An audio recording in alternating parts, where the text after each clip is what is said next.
नमस्कार। इस वक्त बात हो रही है राजनीतिक मुद्दों पर।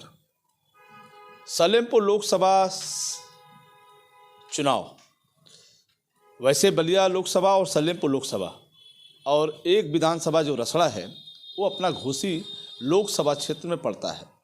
तो अपने बलिया जिला में कुल 7 विधानसभा क्षेत्र हैं और 3 लोकसभा। बलिया लोकसभा में कुल 5 विधानसभा शामिल हैं, जिसमें 3 अपने बलिया जनपद के, बात करें बलिया, फेफना और बैरिया, और गाजीपुर जनपद के 2 विधानसभा हैं, जहूराबाद और मोहम्मदाबाद। ऐसे में 5 विधानसभा मिलाकर 1 लोकसभा बना है।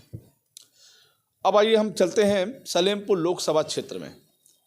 सलेमपुर लोकसभा क्षेत्र में कुल 5 विधानसभा शामिल हैं, जिसमें अपना बलिया जिले का 3 विधानसभा, बात करें बांसडीह, सिकंदरपुर और बेलसरा रोड, और देवरिया जिले के जो 2 विधानसभा अपने सलेमपुर में शामिल हैं वो हैं भाटपरानी और सलेमपुर। ये 2 लोकसभा क्षेत्र की बात हो गई। अब घोसी लोकसभा क्षेत्र में एकमात्र अपने बलिया जनपद का रसड़ा जो उसमें आता है। तो ऐसे में राजनीतिक सरगर्मी बढ़ती जा रही है। अभी हाल में आपने देखा कि एक चर्चा थी, हालांकि कोई उस खबर कोई पुष्टि नहीं है, लेकिन राजनीतिक गलियारों में बड़ा ही ज़बरदस्त चर्चा था कि बसपा सुप्रीम मायावती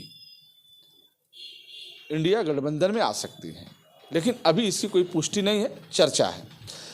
वहीं ओम प्रकाश राजभर को लेकर भी बात उठने लगी है कि ओम प्रकाश राजभर जो सुभाषपा के राष्ट्रीय अध्यक्ष हैं, वो भी कहीं न कहीं घोसी, सलेमपुर लोकसभा सीटों पर अपनी नज़र लगाए हुए हैं, क्योंकि अपने बेटे अरविंद राजभर को इन दोनों लोकसभा क्षेत्रों से चुनाव लड़ा सकते हैं, लेकिन ज़्यादा संभावना घोसी लोकसभा क्षेत्र में बताई जा रही है। तो लोकसभा चुनाव को लेकर जो चर्चाएं इस वक्त चल रही है कि सलेमपुर लोकसभा क्षेत्र में डॉक्टर भोला पांडे, जो करीब 8 बार से लोकसभा क्षेत्र सलेमपुर से चुनाव लड़ते रहे, लेकिन 2019 में वो चुनाव इसलिए नहीं लड़ पाए कि वो अस्वस्थ चल रहे हैं।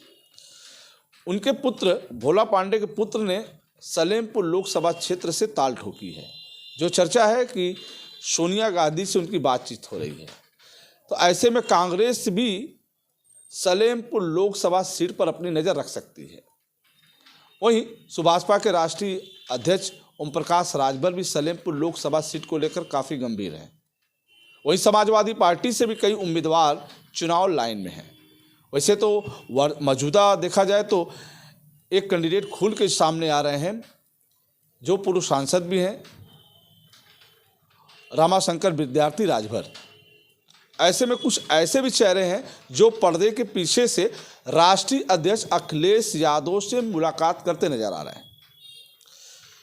अभी हाल में लखनऊ में कई ऐसे नेता, बलिया से जुड़े राजनीति की बात कर रहा हूँ, वह राष्ट्रीय अध्यक्ष अखिलेश यादव से भेंट कर चुके हैं, यानी मुलाकात उनकी हो चुकी है। आश्वासन भी शायद उन्हें मिला है।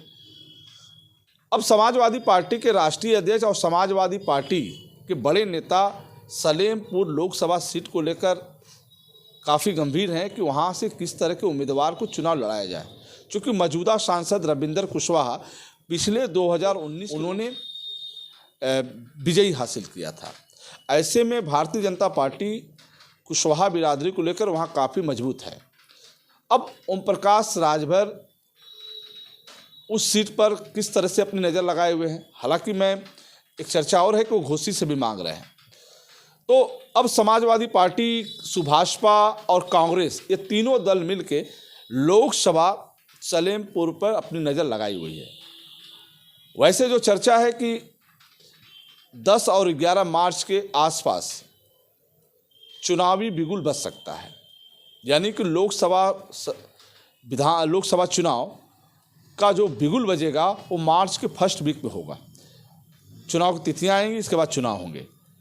वहीं 22 जनवरी को जो है कि 22 जनवरी को श्री राम जन्मभूमि पर जो मंदिर का निर्माण हो चुका है, उस मंदिर को देखने के लिए प्रधानमंत्री सहित देश के बड़े नेता भी वहाँ पहुँचेंगे और वहाँ पर श्री राम जन्मभूमि पे जो मंदिर बनकर तैयार है उसका उद्घाटन भी होगा। दोस्तों, वहीं ये आह्वान किया गया है कि पूरे देश में उस दिन सबके घर में दीपक जलेंगे।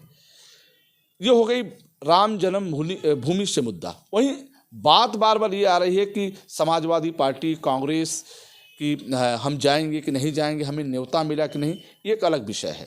लेकिन श्री राम जन्मभूमि को लेकर राजनीतिक दृष्टि से देखा जाए तो हर राजनीतिक दल श्री राम जन्मभूमि पर अपनी अलग अलग राय रख रही है। वहीं देश की मीडिया इस वक्त अयोध्या में पूरी तरह से जमी है और अयोध्या में इस समय जो मीडिया वहाँ अपना फोकस कर रही है श्री राम जन्मभूमि पर, आप देख रहे हैं सोशल मीडिया पर हो या बड़े चैनलों पर हो या टेलीविज़न पर हो या फिर अखबारों में हो, श्री राम जन्मभूमि इस समय 22 जनवरी को लेकर पूरे देश में, पूरी दुनिया में छाया हुआ है।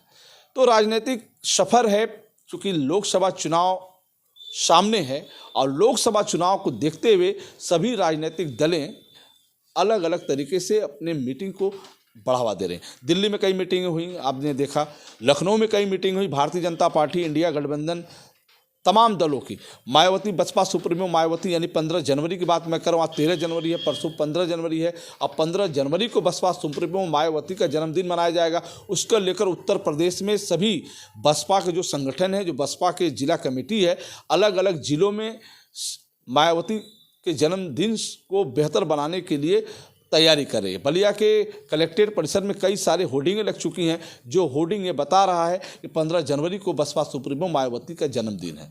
तो राजनीति में बहुत सारी चीज़ें हैं। लोकसभा चुनाव को लेकर विभिन्न राजनीतिक दल के बड़े नेता ये फीडबैक ले रहे हैं कि कहाँ से किस उम्मीदवार को चुनाव मैदान में उतारा जाए ताकि वहाँ से उनके दल के सांसद चुनाव जीतकर लोकसभा में पहुंच सके। दोस्तों, फिर हम आपसे जुड़ेंगे, तब तक लेते हैं, जुड़े रहें बलिया चैनल से। मैं रोशन जायसवाल, नमस्कार।